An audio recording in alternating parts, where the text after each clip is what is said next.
Joe Orth and I are starting a podcast. What should we call it? Hey, don't pick on me. You know why? Because this is why. Let's see what he says. The Joe Show? Give Joe the business? That's right. Cup of Joe. Cup of Joe. What is happening here? Would you listen? We'll give you a chance. Thank you. That's Joe. That's Rooster. And this is the Together We Shall podcast, episode 30. For all of you that are not watching the YouTube version, Joe finally got himself a director's thing. What's it called? Like a cut, like action clip thing? Cut board? Is that what it's called? Okay, yeah, because they do it, they're like action, Cut. and then when they're cut. I don't know. Cut board. We'll have to ask our episode 29 guest for all of you. As soon as we hung up with him, I ordered it. All right, yeah. Scene, Susan, take one, roll digital. It's got a date, Joe, Rooster. Oh, I'm the director. What are you? You're the production coordinator? I feel like director, like, I needed, like, editor more than anything. Right, yeah. And the sound is Beats. What a plug. That's cool. And the cameraman is Teams. That's neat.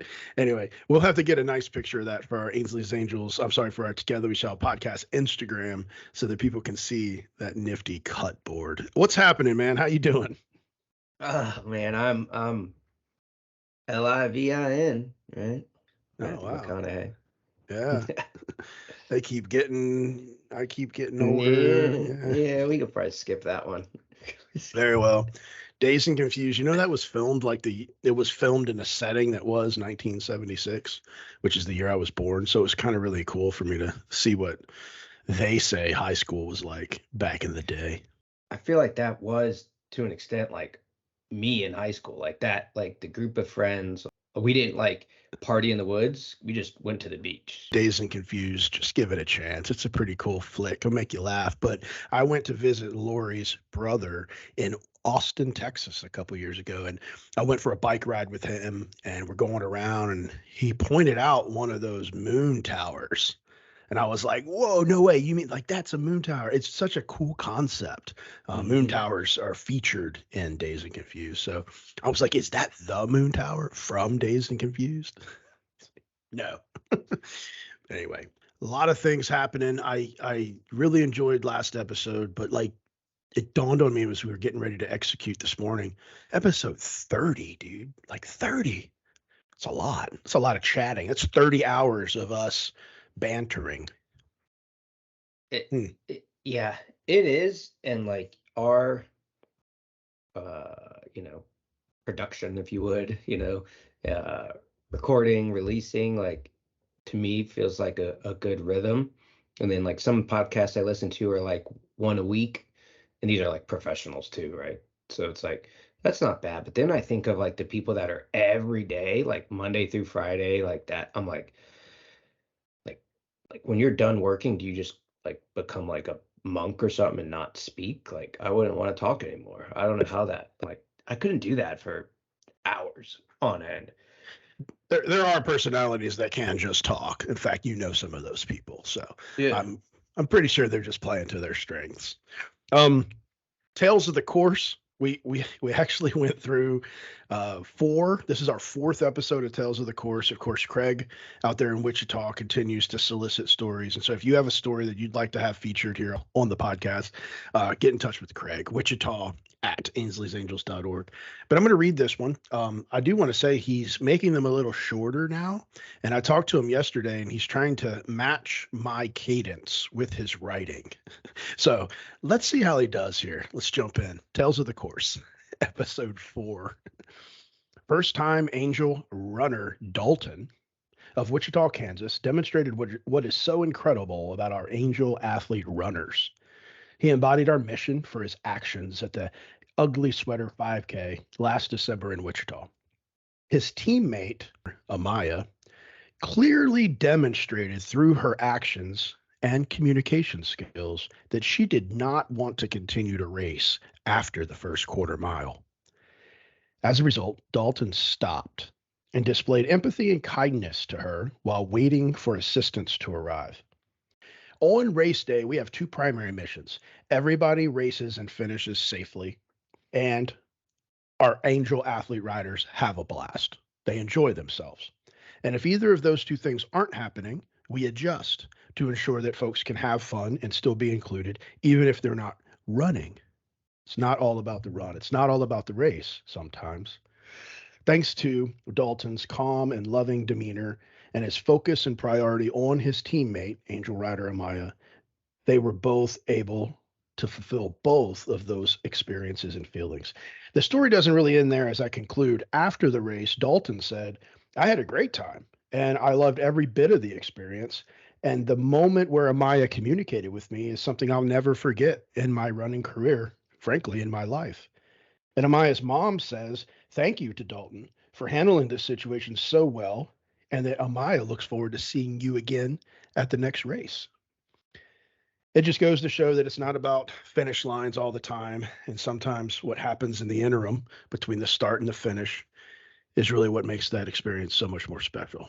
So kudos to Dalton. And Joe, I'll add, Dalton is a young person, under 21 years old. So there's some goodness there for America. I have a lot to say to this one, some of which is funny, and some of which is serious. So you got Kansas and Dalton. My mind right away went where? To sports or football or flyover states, something like that. Oh, is it Wizard of Oz? Roadhouse, Patrick Swayze, Dalton. Yeah, that's good.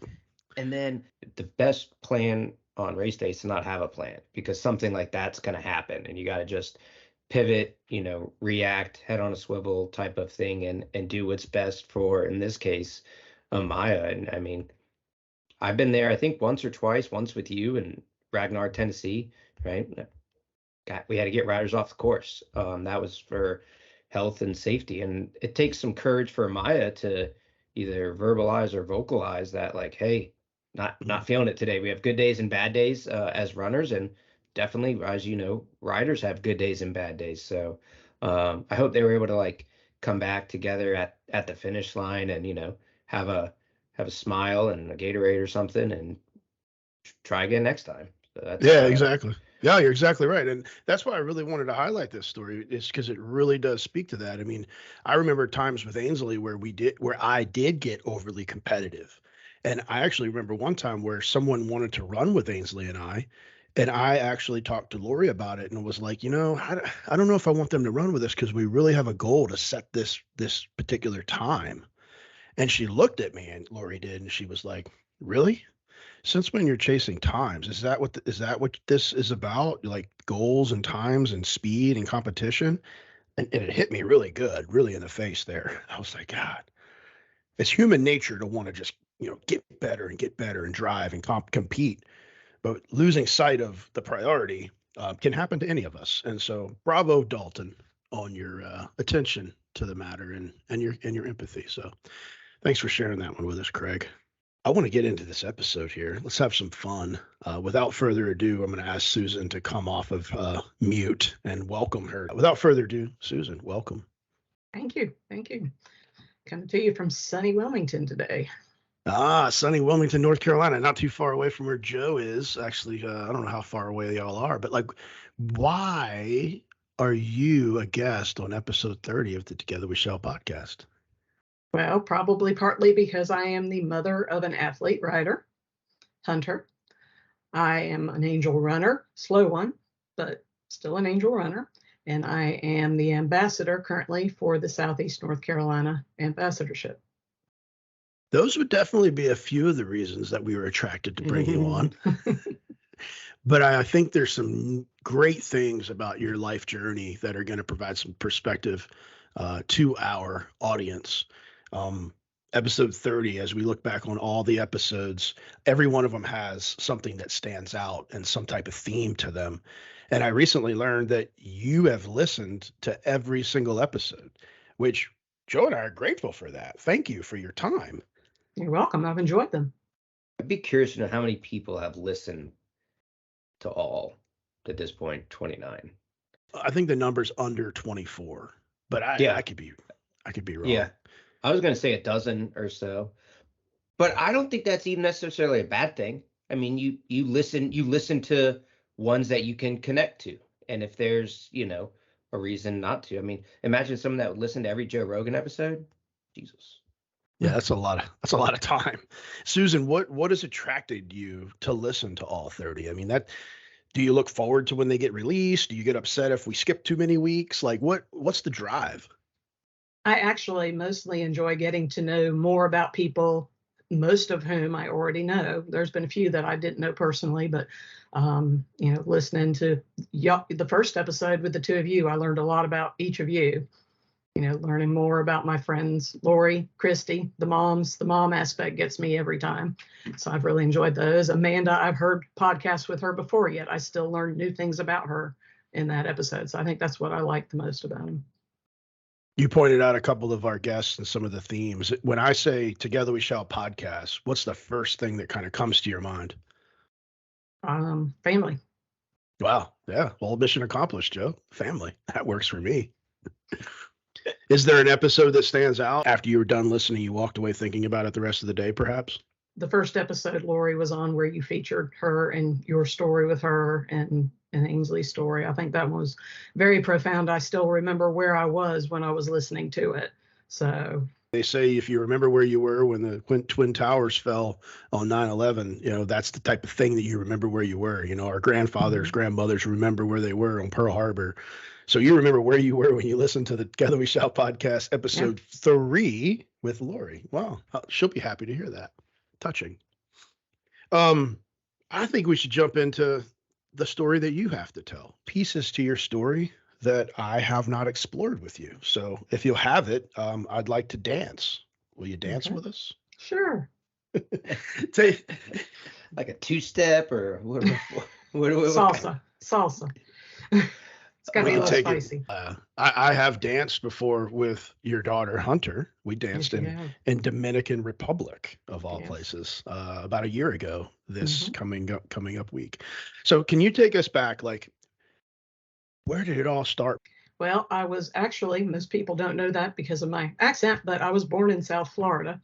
My father was in the produce business, and we spent half of every year in Florida, half of every year in North Carolina till I was about 11 when we moved up here full time.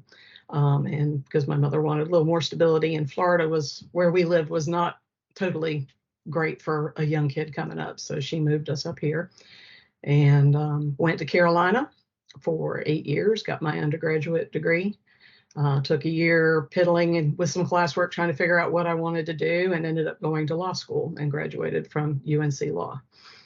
So, how about that, Joe? We got a JD lawyer on our hands here. But this goes back to what's funny is not funny. I knew about the 8 years, but for some reason I had in my mind that it was NC State. So man, I know. I was like, oh man, I messed up. I feel like I've told someone that too. Oh man. I almost went to State for undergrad, if that makes you feel better. Okay, it does a little bit, but because they had a much better science program at State, but in the end, I just couldn't quite do that. Like many states out there, the rivalry between the university of and the other school or the state college is pretty intense. So I'm glad we clarified that early. I am curious. You mentioned produce, and we always talk about food on the Together We Shall. We always cover down on food. What kind of produce?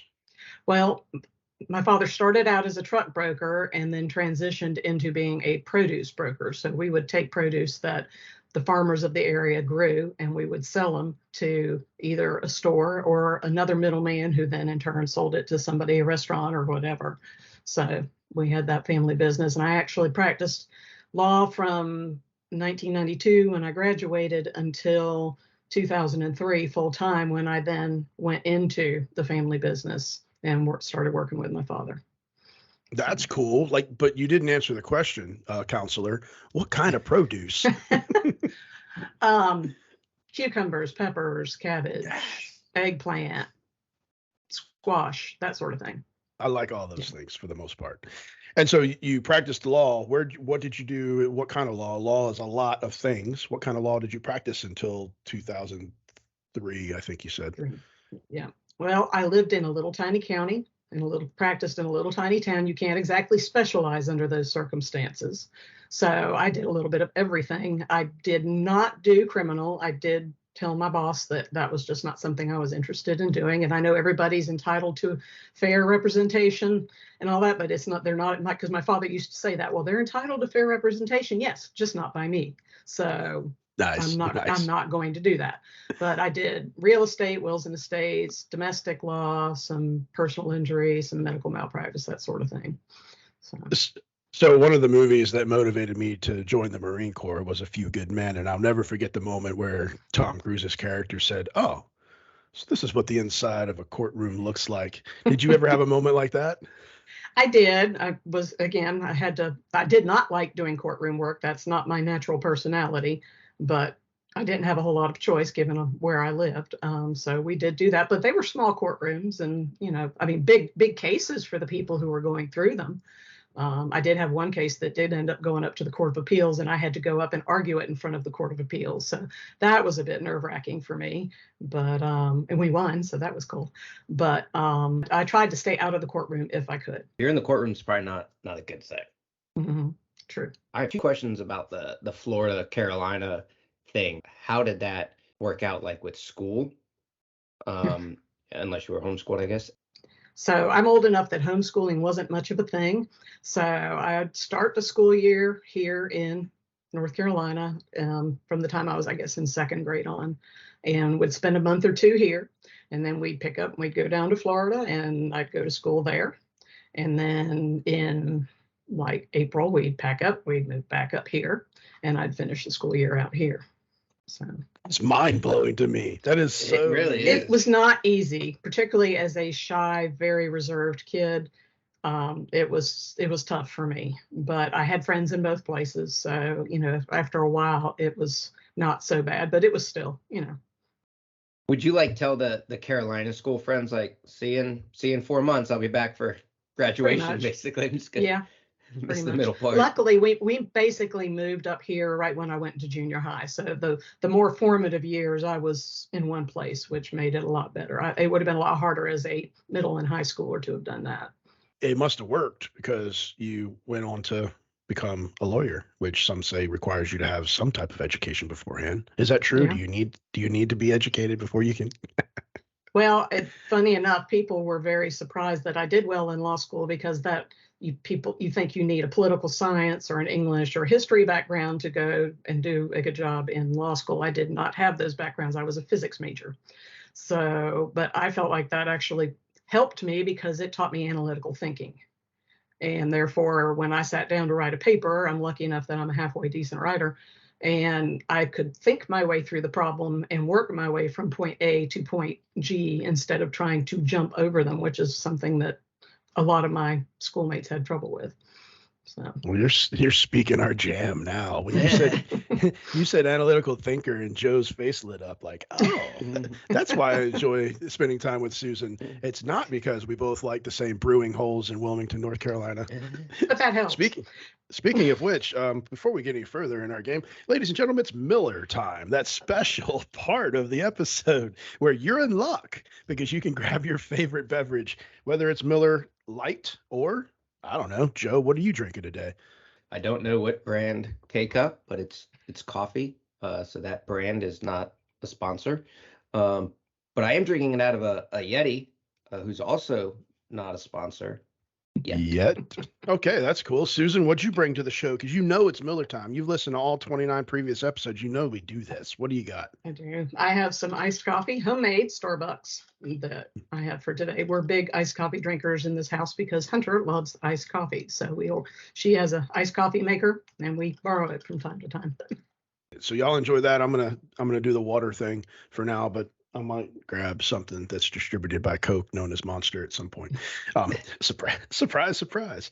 All right, cool. So practicing law, 2003, family business, working through that piece. At some point, you had to have met Nick, your husband. How did all that happen?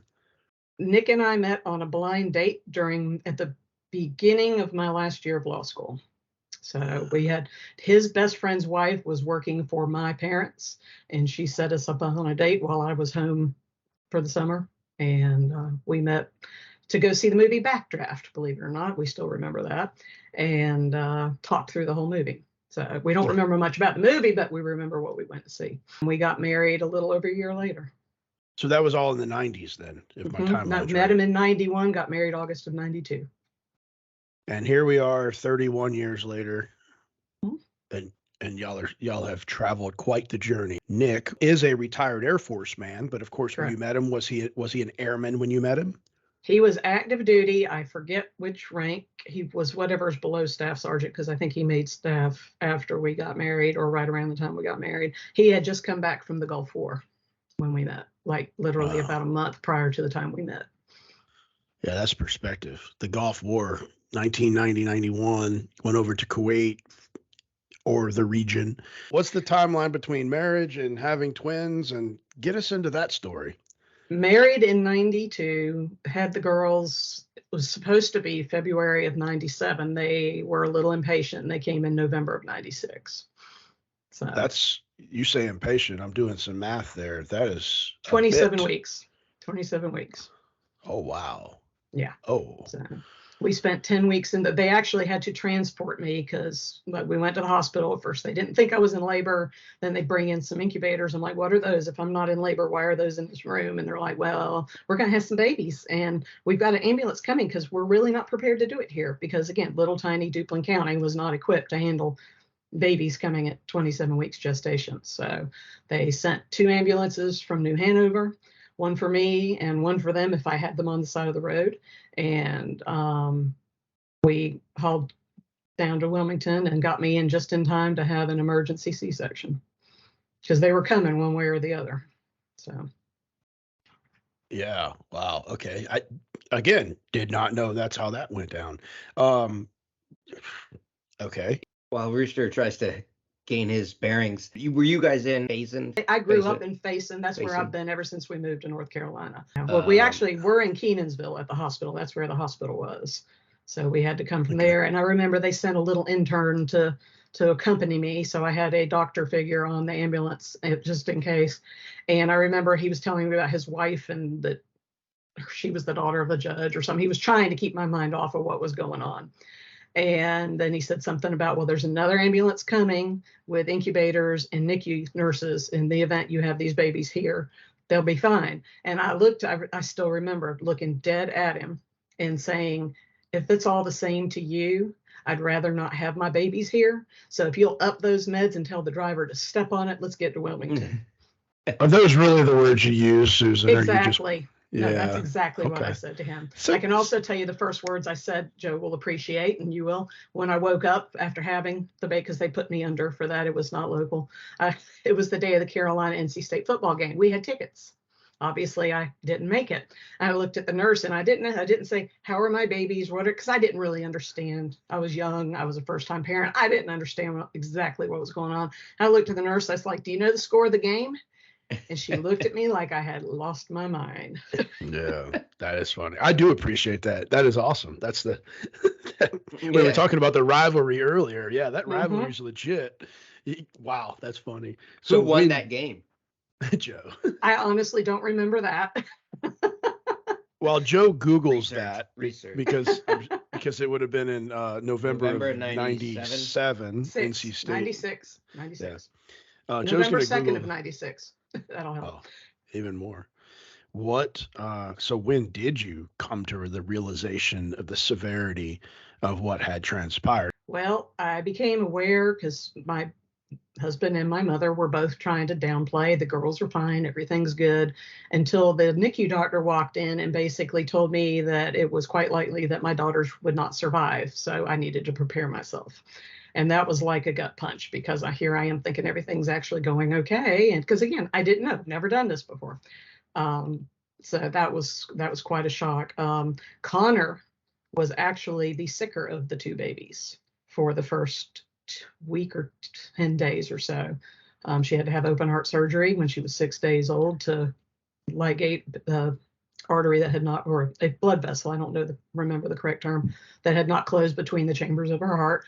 She was on the ventilator. Hunter was not. So she was actually the sicker of the two, and it was longer before I could hold her than before I could hold. And she ended up with a brain bleed also. So she actually was the sickest child at first. You're making emphasis to point that out to us because today Hunter uses a wheelchair and other things to navigate her life, whereas Connor is a college graduate. So Correct. interesting. I never knew that either. Where did the switch happen in the journey? Well, they were in the hospital for 10 weeks in the NICU and the grower nursery and all that, but we were at New Hanover for 10 weeks. Somewhere about 2.5 weeks in, Hunter developed a respiratory infection. They were about a month old on my birthday, and we had gone to see them because we were commuting back and forth for that. And my mother and I had gone to see them, and then I got a phone call the next day. I don't know why it took them that long to call me, but saying basically after we left the hospital that day, Hunter had coded. So they had to revive her. And that was kind of the turning point. She ended up staying on a respirator for a long time after that. Well, I say staying on it. They tried to keep her on it. She would yank everything out, every opportunity that she got, because she started out stubborn and she's still stubborn. Yeah, amen. Yeah. So they came home at 10 weeks, and still part of what's Hunter's situation now is when they were just shy of a year old, Hunter started having what we now know to be infantile spasms. So it was August of 1997. She started having a form of seizure called infantile spasms. And it took a month. Still not really sure why it took that long to get us referred everywhere we need to go and get the diagnoses and get the MRI and all that. After we got the MRI and went back to see the neurologist, he said every one of these she has had has damaged her brain and she will never be in a regular classroom. So I'm thinking, why did it take you a month to get me some medicine? Because literally as soon as they put her on the medicine, the seizure stopped. So not really sure there with all that. I mean, I know medicine does not move quickly, as anybody who's ever been in the system knows. So, but that is also part of her situation. And at that point, Connor had started to develop typically at this point. And okay, that is correct. So short of the infantile spasms for Hunter, both of them were somewhat progressing typically at around 10 to 12 months ish. No, Hunter was not. Hunter was diagnosed. They don't typically give the diagnosis officially until 2 years old, but Hunter was diagnosed very early on with cerebral palsy that was probably related to the incident in the hospital where she had the respiratory issues. She at some point had some sort of brain damage when that happened. I'm going to take us somewhere here, and if this is inappropriate, stop me, but like, you are now navigating a journey where you have your twin girls. One is presenting and proceeding typically, and one of them is a diagnosis of cerebral palsy and eventually has these infantile spasms and all of these things. How do you do that? As a mother, you love both your daughters, but did you ever go through anything when it comes to the idea of, I have one daughter who requires all of this assistance and things, and one daughter who is proceeding typically. Like, did you ever go through anything regarding life and perspective on that? It's like, I don't know if that makes sense, but no, I'm very good at compartmentalizing.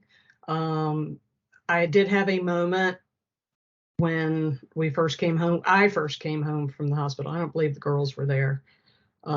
Where I had about a 2-hour breakdown and cried a lot, and my husband didn't know what to do with me because he'd never seen me do that before. So he called the preacher to come over and deal with me. But, that sounds like Tanya's episode. Yeah. Episode 24. Tanya was pregnant at 15 years old, and what do you call the preacher? Call the preacher. Exactly. So, but no, I mean, I've just always been the person. It is what it is, and you deal with what you've got, because there's no other option. I don't like to wallow in my feelings. I don't mean to make that sound bad, because there are people that like to feel all the feelings. I'm not that person. I don't do that.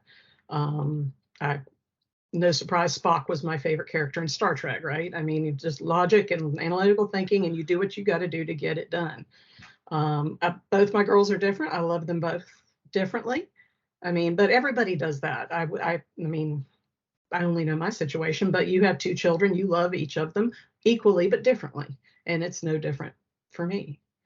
So, and I've just done what I've had to do the best for Hunter that we could, and made sure Connor knew that she wasn't second fiddle and she was just as important to us. There's so many other places that I think that we could go and deep dive and kind of explore some space.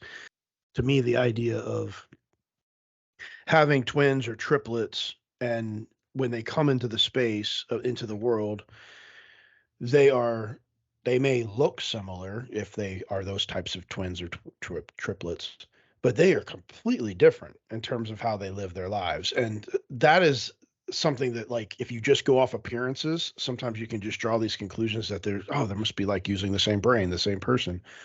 Did you have any thoughts like that as you were coming into raising these two people that came to you at the same time? I never knew any different. So I always say God knew I wanted two kids, and he knew I wouldn't do pregnancy after the first time. I wasn't done, because it was not a pleasant 6 months, let's put it that way.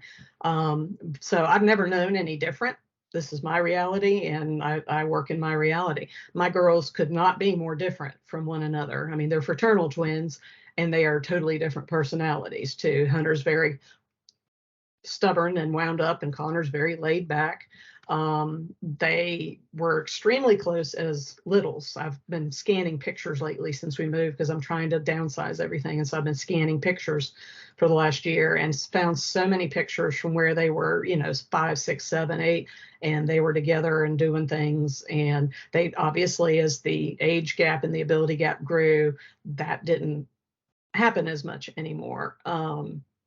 But they still, Hunter loves Connor. There's still a twin connection there, because every time Hunter can have some behaviors, and every time Hunter ramps up, it affects Connor. I'll turn around and I'll see Connor, looking like she's about to get upset. And I'm like, walk away. You need distance, because, you're communicating. However it is those twins communicate, they're doing it. So, but they're still very connected, the two of them. Yeah, that is interesting. That perspective of no matter what, that twin communication thing, it's legit. It's legitimate. It is. Yeah, just a funny story. Connor was, after Hunter got sick in the hospital, Connor was doing much better and was on track to come home. And every time she got to the point where they're going to move her out of the NICU into the grower nursery, which is kind of like a step up before you come home, she'd relapse. Every single time they started talking about it. It's almost like she understood what was going on, and she was not leaving her sister. They ended up moving to the grower nursery on the same day. They ended up coming home on the same day. And that is so rare. I have friends that have twins that were hospitalized, and that is extremely rare. I can't imagine having one at home and one 80 miles away, or however far it is from Payson to here. I didn't have to do that. They stayed together. And that was Connor every time. Every time she was not leaving her sister. I love that. And at some point along the way, you saw this story about a man named Dick Hoyt and his son Rick, and Rick had, cerebral palsy among other things. That resonated with you, and then what happened? So I did not start running until I was almost 41. I had been recruited to organize a local 5K for our little bitty towns festival. And I still, to this day, don't know why they asked me to do it, because I was not a runner, not athletic, but would see everybody out there running and having a great time. And I thought, I need to try that. And our very first race, there was a father-son duo that had what I now know to be a freedom chair. And he pushed them. He contacted me and said, I like to push my son in races. Can I bring him to yours? And I'm like, please do. And I knew about Rick and Dick. And when I started running, I thought, how awesome would it be to take Hunter with me?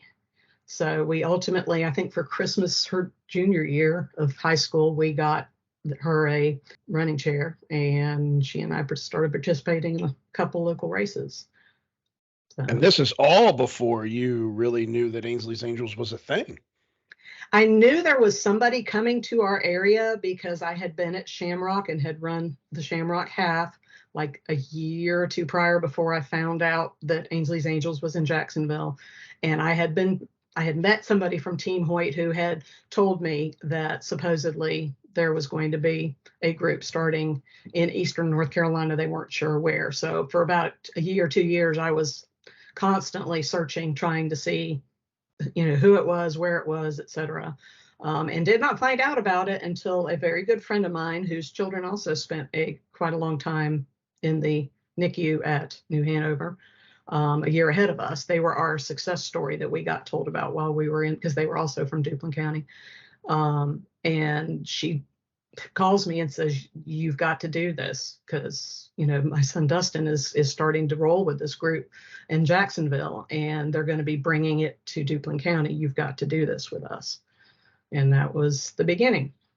I love the connection there and how it kind of happened, because it speaks to how we execute even today. Get out there in the community, show the realm of possible, and then just extend invitations and say, "Come on, let's do it. Let's enjoy this." Of course, as time has transpired, you have went on to go from "I'm not a runner" to "I'm a marathoner," and I've pushed my daughter at the Marine Corps Marathon. For those of you that aren't familiar with the Marine Corps Marathon, I think Joe, can you tell us something about that? Yes, the Marine Corps Marathon happening October 29th, 2023. If you want to run, roll, contact me, Joe at Ainsley'sAngels.org. And we can add you to the team and get you going and have some fun. Susan, what is your memory from the Marine Corps Marathon that stands out without overthinking it? Ready, go. The fact that I never understood why people would say they would cry at the end of a race, or get so emotional at the end of a race. And I didn't think I could push Hunter for a full marathon until a certain somebody wearing pink in this video talked me into it. And there was a bad point around miles 15 to 18 that I began to question whether we were going to finish together, because those hills were tough with her. And I hit mile 25 and I realized, we're going to finish this together. And I teared up, and I'm going to tear up again. That was emotional for me. And that's what stands out, and seeing her get her medal from the Marines, being saluted, being honored by them. That was something. I also had the privilege this past October of running the race with Connor for her first live in-person marathon, and getting to see her run up that hill, even though she was really questioning her life choices at that point, was something, because I'll tell you, that's the first time I've ever run that hill. I've always walked it, and she and I ran it last year. So this doesn't matter. Like, it doesn't matter, but I am going to say, I think you are the only mom in America who has pushed her daughter for 26.2 miles, and then a few years later ran with her daughter's twin sister for 26.2 miles. There's some there. To me, that's just cool. Congratulations. I'm honored to know you. Thank you. I'm honored to be able to do it. That's one of those things, going back to like the loving your daughters the same but differently. Those two experiences, pushing Hunter was a completely different experience than it was running with Connor. And yeah, I mean, it's the people's marathon, and you got to do it with two of the most important people in your life. And that's whatever you said, there's something there. There's a lot of theirs. I don't know which one it is, because I'm not good at grammar, but yeah, that's pretty damn neat. And I agree with Rooster. One of the best experiences of my life is getting to run with both of them, because we run together as a team now, the three of us. And we have done many, many races together, and got to celebrate their 21st birthday down in Savannah at Rock and Roll with some special recognition that you helped them get. That was really one of the coolest experiences ever there. So a shout out to our friend Dan Cruz, who was the key connector there at Rock and Roll that made that happen. It was that weekend. They turned 21 on like Thursday, and the race was on Saturday. So Connor had decided, hey, wouldn't it be cool if the three of us could do that together? So I got up with Joe, and I'm like, can you get us in this race? Because there was no Georgia ambassadorship down there at that point. And Joe hooked us up, and you hooked us up, and we had an absolutely fabulous time. Got VIP tickets at the end to enjoy the food and the music. And I don't think they could have asked for a better 21st birthday party. They presented them we went to the press conference. They presented them with a cake. for their 21st birthday, and that was actually, I believe, on their 21st birthday. So it was an amazing experience. I remember Connor at the press conference. She had the microphone in front of her. I want to put that on the Together We Shout Instagram page when we launch this episode. So that was cool. Really cool. Of course, you go to this race. You try this Ainsley's Angels thing out. Do you remember your very first Ainsley's Angels race that you did at the satellite, and what stands out from that experience? I do. There was a race, I believe it was for the Harold's Christian Academy at River Landing, which was the place. It was nice enough that we had done our other races in that same area, so we knew the course and everything. But we met Michelle and Kelly, and a whole bunch of people from Eastern turned out for that race because there's not a lot of races in Duplin County, and there weren't too many runners. I used to get people looking at me really strangely when I was out training at home because they were looking for who was chasing me. But it was a great experience, and I remember being so excited when I left that day that we had found our people. And it was awesome. It was awesome. Well, you mentioned Michelle. Of course, Michelle's been on the episode as Ainsley's preschool teacher, our ambassador there in Jacksonville, North Carolina. But you also mentioned another name, Kelly, who was the lead there for the satellite and eventually formed an independent ambassadorship that encompasses Greater Wilmington. You did not know Kelly before that day, correct? I did not. I met her for the first time that day. I think she Facebook friended me that day too, but I like to accuse her of stalking me, cyber stalking me, because at the time she friended me, I didn't know who she was. But yeah, that was the start of that. But you do know who she is today because she's probably in your super small circle. Yes, she is. We are very good friends now. Yes, very good word. Tribe. Very good word. In fact, that's where I had a chance to dance with Hunter in Dominican Republic at Kelly's wedding. I'm connecting the dots here is to say, like, the whole idea of strangers yesterday, friends today, and family for life. Like, you and Kelly's relationship is that in a nutshell. That's exactly right. Kelly and I are awesome friends now. We've worked together with Ainsley's Angels as the Southeast North Carolina ambassadorship has evolved, but we are also friends. We do things together outside of that. Was in the wedding, was privileged enough to be invited to join that. And yeah, we're just awesome friends. And for the longest time, Kelly was in charge of that ambassadorship. And of course, as time has gone on, you have now taken on those reins. You are like the ambassador in the area, of course, with Kelly as your right hand. That's pretty cool, too, just the journey. I was her lead guardian. We switched roles. But we've always both been very involved in the day-to-day. We talk things out. Nobody makes command decisions. It's a team effort, and it always has been. You said you were a race director back in the day whenever this gentleman and his son, wanted to win the Freedom Chair. Did you think that you would still be a race director 10 to 15 years later? No, I did not. I had sworn off of that, kind of like I've sworn off running marathons, and we saw where that got me.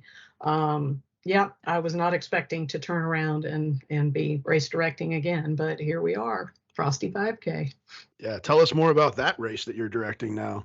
Well, this will be the 6th year that we have gathered at the point at Barclay in Wilmington here, and we have grown, had a great time. We just really enjoy doing that. It's typically the season closer. We just enjoy having riders from all over the area come and join us and teaching Wilmington more about, because we participate in at least a race every month is what it averages out to be. But to put that many riders together, athlete riders together, and to roll on the streets of Wilmington really shows folks part of what we do and how important it is. And we get to introduce new folks to it every time because every year new people sign up and join us and get to be a part of it. I really enjoy the venue. It's somewhere where you wouldn't think that a race should start and finish in a movie theater. Well, you don't go into the theater, right? But we stage in the movie theater. You get the Yeti out there. Like, there's a lot of cool things about that, and one of which is the timer. So you go back to 10 years, the race series has been going now, and the same individual, Mike Marion, who times Run With Your Heart, which starts the year, also times Frosty, which ends the race season. So it's good. The family together we shall tribe mantra there even extends into our timers. So shout out to Mike on that one.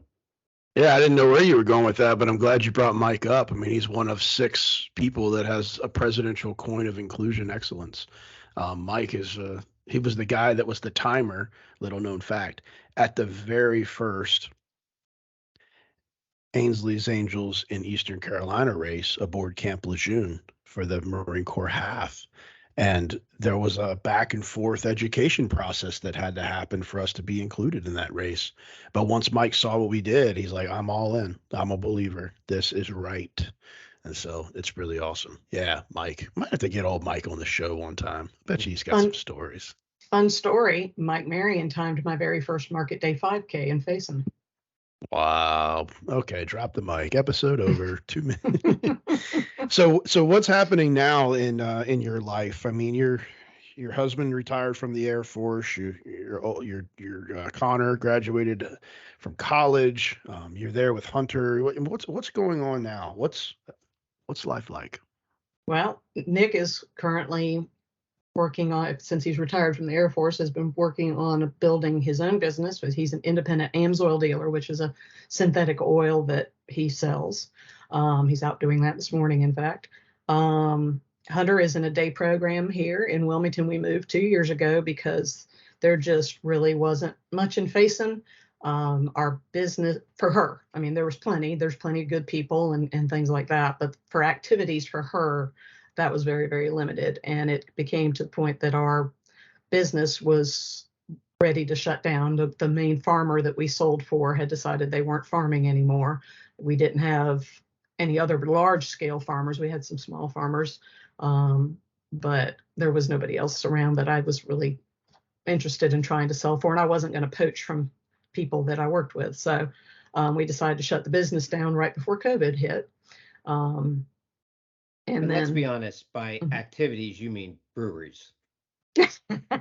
Well, Hunter is a run club member now. She likes her nice little stout every now and then. But I mean, I'm not gonna lie, I've enjoyed being down here too. There's lots of fun stuff for mom and daddy to do down here too. But I mean, truly the reason we moved was her. She's now doing therapeutic riding. She gets to go to the recreational therapy classes here with Access of Wilmington. She's in a great day program that does great things with them. There's lots, and she has a membership at the Y. She's going to the Y. As a matter of fact, she's probably there right now doing a adapted cardio fit class. So she is the reason we moved. Now, we always said we'd move after they were here for 10 weeks and we were down here for that time period. We always said we'd move here eventually. So we did, but it was primarily because of her. And what's Connor up to? Connor is studying to pass the test for her RD certification, registered dietitian certification. So when she does that, she's going to figure out what area she wants to practice in. She's planning on staying here in Wilmington, so we're hoping that she does. And how do you fill your days? Well, I'm serving as Southeast Ambassador. I stay with Hunter in the afternoons. She is at the day program till 2:30, and she comes home, and then I'm with her in the afternoons and most of Tuesdays, taking her to appointments and stuff like that, and trying to figure out what I want to do when I grow up. So. There you go. Amen to that. Which is a plug to Darlene, too. Oh, yeah. Episode 14, Darlene and Joe. I was going to say 13. Yeah, you and Darlene had a chat about what are you going to do when you grow up, Joe? And Darlene said, never done growing. Yeah. Joe, what are you thinking, man, as we get up towards this conclusion phase of the chat? Just to never roll backwards with Hunter. Oh, that's okay. Not without warning her first. She will let you know that she does not like to go backwards. And I was not warned of that at a starting line once. And I was about to have a Dalton moment and be like, I don't know, we're done here. We haven't even started yet. But woo, girl. She's an anxious start line person. She's ready to roll. She doesn't want to wait. Roll forward. Yes. If I'm ever at the start line and someone's like with Hunter and they're like, you got to move backwards, I'm like, that's just everything's got to evolve around us now. Exactly. We are not going backwards. move the timing strip because we're not moving. There you go. Susan, that has everything to do with just the anxious start line, not anything to do with equilibrium or moving Well, backwards. it does have a little bit. If you're going to move her backwards anywhere, it's always good to warn her that it's about to happen, because particularly if you're doing it abruptly and she's not expecting it, it upsets her. But her behaviors at the start line are entirely, let's go. I don't want to sit here and wait. Let's go. Once she's in that race chair, she is ready to go.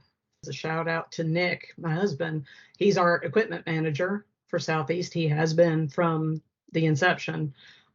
He's no longer, he ran for a couple of years, but he's not a runner at this point. He's a cyclist, but he's there at every race. He makes sure the equipment is there, and he never complains. Any harebrained scheme I come up with, he's right there to support me. Be it the 5th, I said I wasn't running MCM again. Sure, go ahead. I'll be here with Hunter while y'all go train. I mean, he's that kind of guy.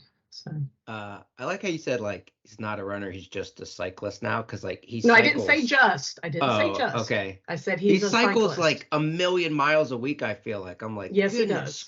gracious. Yeah. I forget, it might have been Frosty. You said, what do you think? And he said, just tell me what to do. Yeah. That's Just Nick. tell He me will what do to do. anything you want him to do, but just tell him. All you gotta do is tell him. I don't want to make recommendations. Just tell me what to do.